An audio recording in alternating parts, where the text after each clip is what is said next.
Simulan natin ang umaga sa Sikwatihan sa Palumpon, Leyte. Isa ito sa pwede niyong puntahan dito sa Palumpon, Leyte. Katabi lang to ng kanilang wet market area. Napakadali lang hanapin nito. Sobrang mura at napakasarap ng kanilang sikwate. Tuwing umaga lang pala sila bukas, around 5 AM to 7 AM lang. So kaya dapat maaga kayo dahil palaging sold out ang kanilang sikwate at puto. At nandito na nga tayo sa Tourism Office 1 ng Palumpon, Leyte. Dito na natin i-confirm yung ating booking through dun sa website ng palumpondestinations.com. Meron din naman silang waiting area dito. At ayun na nga, hindi ako aware na dalawa pala yung office dito. Ang office 1 is para lang sa day tour and ang tourism office 2 ay para sa overnight. So ayun, naglakad tayo. Malapit lang din naman sa area yung tourism office 2, which is walking distance lang siya from office 1 ng tourism. At ito nga yung pinaka-backside waiting area sa Tourism Office 2. Apakalinis ng dagat sa Palumpon, Leyte. At ang mga starfish ay naglalabasan. At ito na nga, sasakay na tayo sa naka-assign na boat para sa atin. Picture at selfie. Pero no, so we don't like tayo kasi hindi po kasi paliguan. Pwede pa lupa ng drone dito sa Pwede kung may drone sa kasi. Bawal po siya talaga paliguan kasi. Ano lang, tusok mo pwede? Pero pag low tide po lang. Ay, dila naman na side, di ba? low tide ba karon? High tide na. Okay. Hapon pa mukhaan. Hapon pala ako sa Pwede naman tayo maligo sa back area, sir, ma'am. Pero dapat po tayo mag-ingat kasi may malaking bato ang police. snorkeling. Pero dito po tayo sa frontera kasi safety po siya talaga. Sa Kalangaman, meron din kami mga staff na nagbanday katulad ng medical station, pavilion, tourist police, coast guard, docking area, and traffic ang Kalangaman West Side. Meron din kami ng scuba diving, scuba at snorkeling area. Sa Kalangaman din, meron kami pinagmamawal dalhin at gamitin katulad ng sabon, shampoo, conditioner, speakers, fishing gears, portable generators, making bonfire, raining pits, use of styrofoam, tapos batas must be returned to the mainland. And no smoking in public place, bawal tayo manigarilyo sa maraming tao. May design na po doon at doon na po tayo pwede manigarilyo. Yes. At no, please segregate your garbage on the ground. Yes, student in the park. Matapos nga natin marinig ang mga prohibited in the island, at eto na, tayo ay aalis na papunta na ng Kalangaman Island.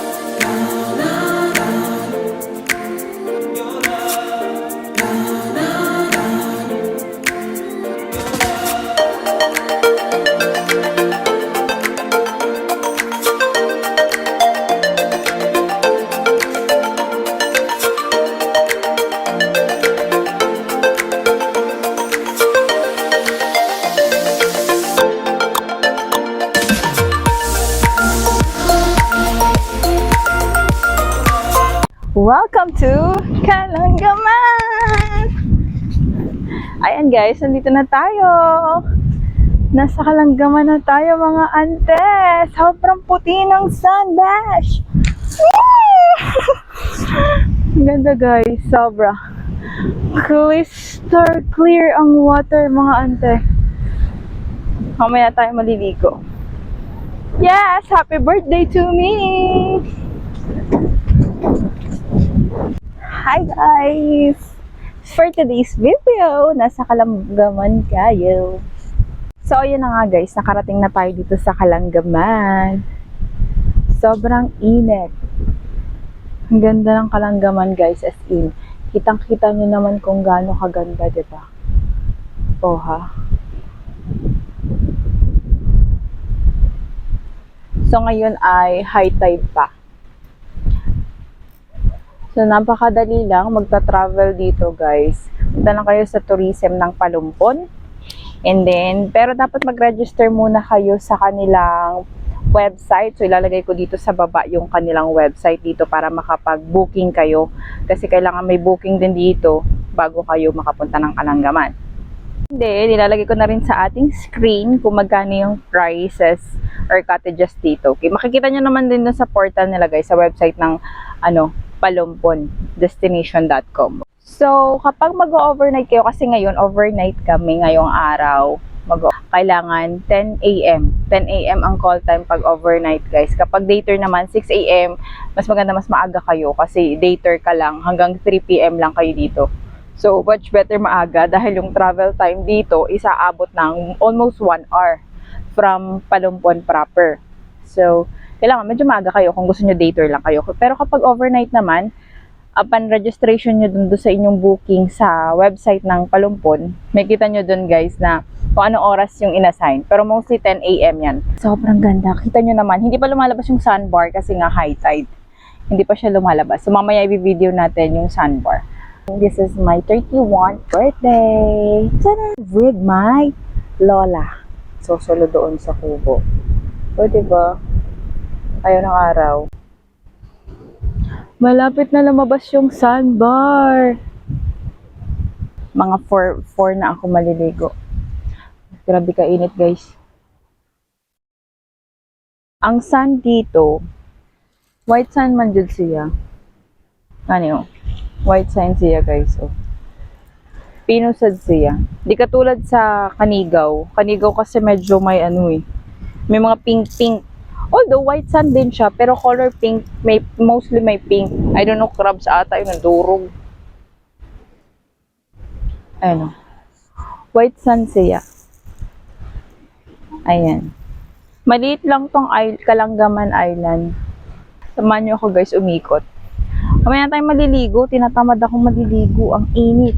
Ayan yung sandbar oh. Tingnan nyo naman. Malapit na lumabas yung sandbar guys ng Kalanggaman. Wow. Sobrang crystal clear. Ano daw? Sobrang linaw oh. Grabe guys. Sobrang linaw as in. Sobrang linaw ng ano. Dagat ng Kalanggaman. Di kayo magsisisi. Sobrang ganda ng Kalanggaman. Grabe kalinaw yung tubig. Ayan yung mga boat dito na nakatambay. Pipick upin na yung mga detour. Yung mga cottages naman dito guys, pwede kayo mag-kayak. Ayan. Pwede kayo mag-rent ng kayak. Mga cottages, pag mga big cottages, ano na yan, nasa 800 plus. Ayan. Pwede kayo mag-rent ng cottage. Tapos meron din silang mga tent. Yung tent, 300 pesos. Nag-rent kami ng tent kasi nga mag-overnight kami ngayong araw. Ano ba yun? Yung Tagalog ko, nagiging ko ano, Bisaya, Tagalog na, naghalo-halo na. Naunsa na taan eh. Hindi ko lang magta-Tagalog ako. Mag-Tagalog na lang kita. So yun na nga guys, ikot tayo. Ayun yung mga cottages. Maliit lang talaga yung island guys kasi natatanaw yung kabilang tubig. Ayun yung CR nila. Tapos yung color pink is yung dressing room. And then, ito yung CR nila. Tapos, I love Kalanggaman. Hindi lang tao. Sakto lang. Ito yung pinaka-center. Ayan, mag-uuwian na sila. Mag-uuwian na sila. Oh, ang kitang dolphin. Wait, let's see. Oh, ito yung pinaka-center, guys. Oh, so cute.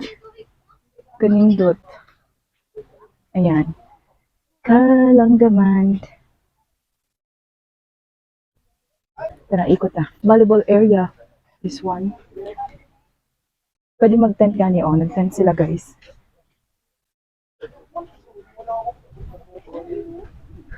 Kung mag-tent kayo, pwede naman itabi sa cottage, katulad nito. Tatabi sa cottage.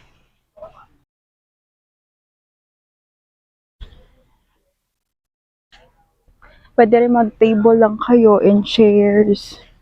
Tapos dito guys, may designated area lang for smoking. I love the kuan, puno og nyog. Kanindot. Woo! Cute. Hindi ko nanginginig ang shaky ang kuan nato. Shaky ang kamot ko. Wow. I love the view here. Ganda guys, no? Ang hilig ko sa mga ganyang view. Ang ganda talaga. Oh, pwede din maglagay og duyan. Dito sa kabilang side. Tabok-tabok ra jud ni. Magtabok-tabok ra jud mi dinhi. Kaduol ra guys to ay dagat to, kabilang side ang front. Tapos kini ang back side. Matuto sa back side. Ayan, punta tayo sa likod. Hindi sa likuran, sa kabilang side ng dagat. Hello po. Dito. Sa kabilang side. Okay lang? Oo. Sige lang. Ikaw na. Kumusta yung mama ni mo? Pera? Ito natug. Bato yung area na to. Pero clear pa din yung water. So, ayun. Iikot muna tayo ulit. May ikot anay kuya? Sige, sige. Yung kanina, kasabay namin yun kanina sa boat. Nag-joiner lang kasi kami. So, ayan guys. Ikot tayo. Ito ating pavilion nila. Oo, ito yung pavilion area nila. So, kung may event, magpapakasal kayo, pwede kayo dito. Ayan o. Diba, ang laki. Sorry, nanginginig ang ating cameraman. Oh, meron din ditong dressing room. Grilled area. And may CR pa rin pala dito banda sa dulo. May store din dito guys. And sabi nila may wifi. Hindi pa ako nagtanong kung may wifi. Although may internet naman. Gumagana na may internet guys. And naka-solar sila dito guys. May mga poste. May mga poste ang bawat area. O, pavilion niya. Kung may event dito.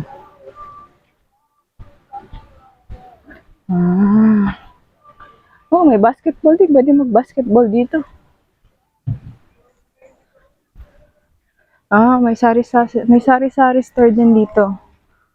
Ngayon, kung wala kayong baon, naghahanap kayo. Pero, syempre pricey guys dahil nasa gitna ng island. Wow, may CR. Dami ko na CR. Okay. May souvenir din sila. Ayan. Okay. Naghahanap yung souvenir pagkain ala Yossi. Meron. CR.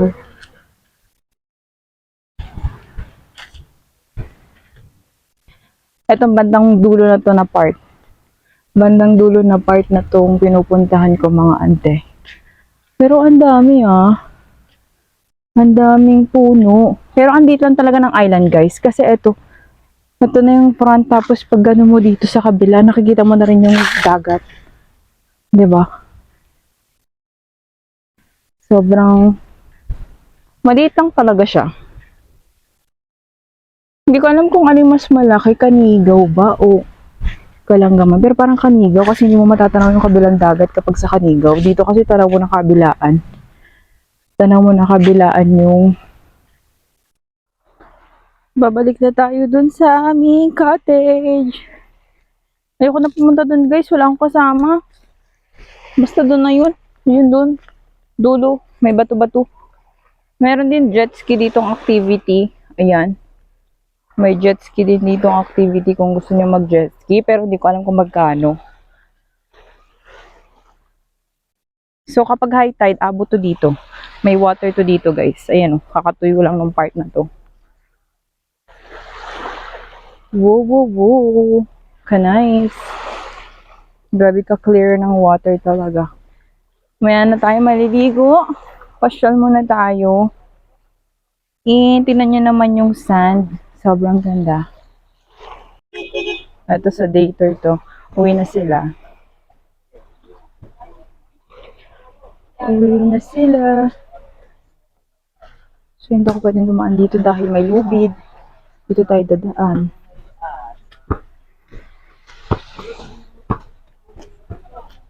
Ikot, ikot. Wow. Ayun ko na dumaan dun. May mga lubid ng bangka. Apakahirap dumaan dun. Dito muna tayo. Balik na ta. Balik. Mabalik na ta mga ante.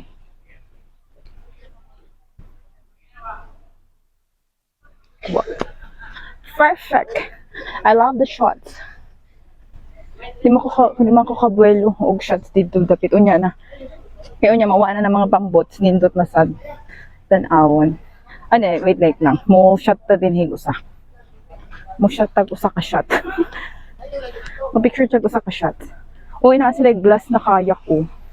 Gusto niyo magbura-bura kay effect.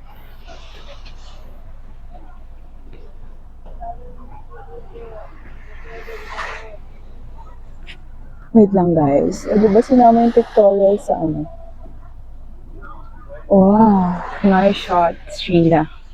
Ang tubig na pambanlaw pala dito ay galing din sa dagat. So tubig alat pa rin ang tubig na pambanlaw ninyo sa inyong katawan. Kapag kayo naman inaubusan ng tubig tabang, meron din naman binibenta dito sa store, dito sa Kalangaman. Pero mahal siya guys, 100 pesos per container. Pero sa pambot na sasakyan ninyo ay bibigyan kayo ng isang container na tubig tabang or galing dun sa gripo sa palumpon. Kaya tipid-tipid na lang talaga sa water. Napagod ako guys, ang init. Unya na tamaligo. Mahigaan pa siya. May tent and may cottage kami. Ayan, tambay-tambay lang tayo dito. Mamaya na tayo maliligo. Ayan, magluto na tayo kanin. Gamit ang aking travel na gas stove with butane. So while nagsain kita, sumutag sa bawah.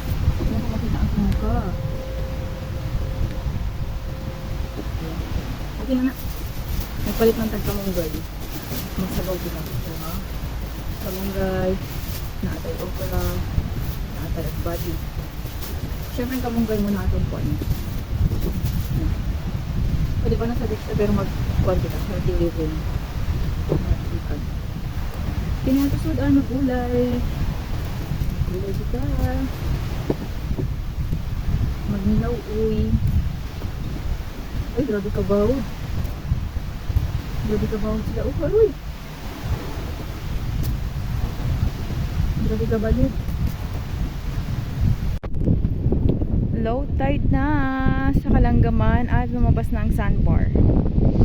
Dami nagpipicture. Maliligo na rin ako. Maligo na tayo. Maliligo na ako guys. Parang malamig maligo. Grabe ka white sun guys. Sobrang pino.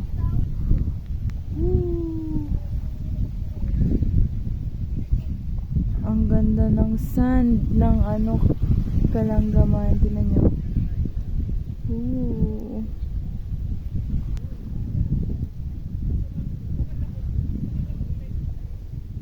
Good morning.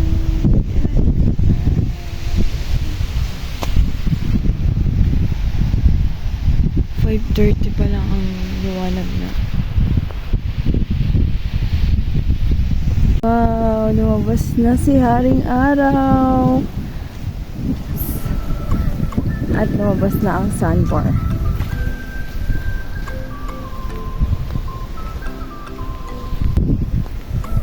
O, diba? Ay, sandbar. Bukay si Kuya ng shell.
Tapos na mag-pictorial, mga ante ko. Dahil low tide pa ngayon, lumabas na yung sandbar and yung mga bato-bato dito sa likod. Ayan. Ang dami palang bato-bato dito sa likod. Ayan, dala ka ng bato.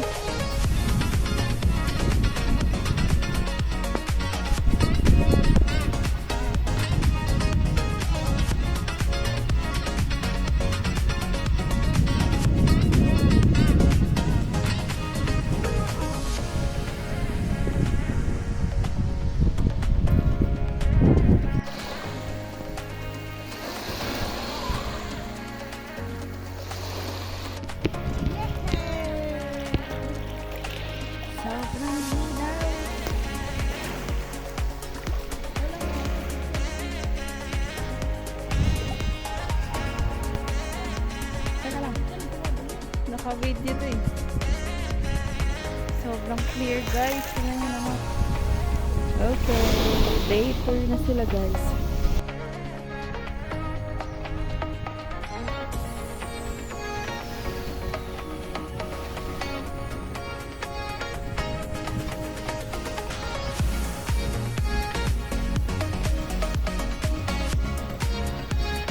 Second day. Ngayong araw guys, overnight na naman for second day.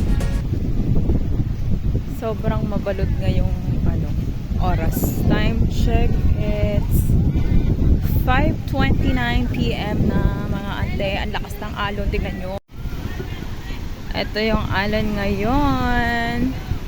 Hapon. April 30, 2024. Ayan guys, ang lakas ng alon ngayong hapon. Kahapon hindi ganito masyado. Pero lumabas na yung sandbar. Pa-low tide na pala.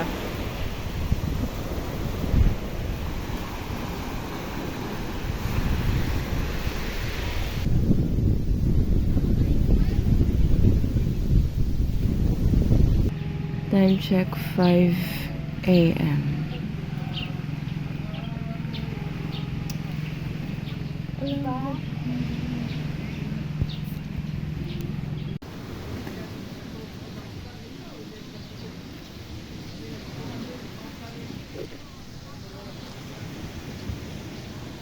Ganda, mag-init pa tubig.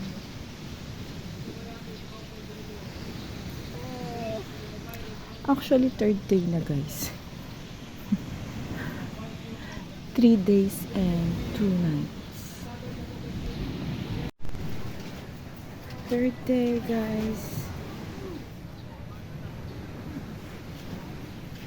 Itong area na to, pwede kayo dito magpa-charge. Tapos may coffee, may hot water. So, lumipat kasi kami dito. Para naman ma-explore yung beach. Kalangaman, the Visayan word for bird, got its name because it resembles a bird if viewed from above. Not to mention the island used to be a paradise for migratory birds many years ago. When viewed from above, the two ends of the island seem to flap like birds' wings with the changing tides, named from the word langgam, which means bird in Bisaya. When viewed from above, the two ends of the island seem to flap like birds' wings with the changing tides. With nothing but sun, sand, and surf, the 795-meter sandbar in Palumpon, Leyte is a picture-perfect destination with nothing to distract from its beauty.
Uwi na tayo guys. See you in my next trip.